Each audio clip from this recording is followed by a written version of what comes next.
अक्सर दुनिया को हंसाने वाले लोगों की पर्सनल लाइफ में बहुत बड़ा दर्द छिपा होता है। उनकी हंसी को देख लोग समझ ही नहीं पाते कि हमें हंसाने वाला कितने दर्द से गुजर रहा है। एक इंटरव्यू में राजपाल यादव अपनी पहली पत्नी को याद कर ऐसे फफक पड़े कि देखने वालों का दिल कराह उठा।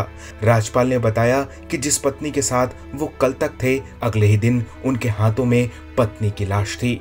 बच्ची को जन्म देते हुए राजपाल यादव की पत्नी की मौत हो गई थी। उनके एक हाथ में पैदा हुई बेटी थी और दूसरे हाथ में पत्नी का शव।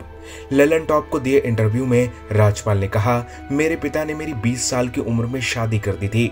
पत्नी को गांव में माता पिता के साथ छोड़कर मैं शहर में पढ़ाई कर रहा था। मेरी पत्नी ने कहा कि अभी डिलीवरी में करीब 7 दिन का वक्त है। घर पर मेरा परिवार था तो मैं चला आया, लेकिन मेरी पत्नी ने बेटी को जन्म देने के 15 मिनट बाद इस दुनिया को छोड़ दिया। उन्हें प्रसव पीड़ा हुई थी, जिसके साथ मैं एक दिन पहले तक था, उसे मैं कंधे पर उठाए हुए था। राजपाल ने बताया कि उस वक्त उनकी बेटी 1 दिन की भी नहीं थी, लेकिन उसके सिर से मां का साया उठ गया था। राजपाल ने बताया कि मेरे परिवार ने कभी मेरी बेटी को मां की कमी महसूस नहीं होने दी।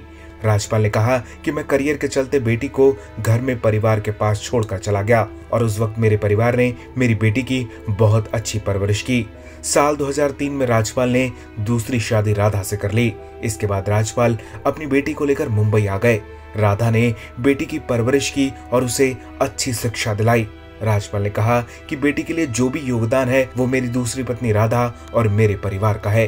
राजपाल ने कहा कि मेरी पत्नी ने ही मेरी बेटी की शादी कराई।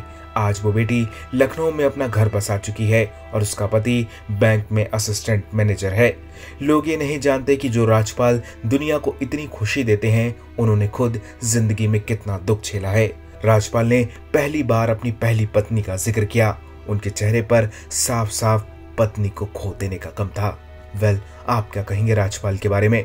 अपनी राय हमें कमेंट में दीजिए और ज्यादा ऐसी अपडेट्स के लिए बॉलीवुड पे चर्चा को सब्सक्राइब कीजिए।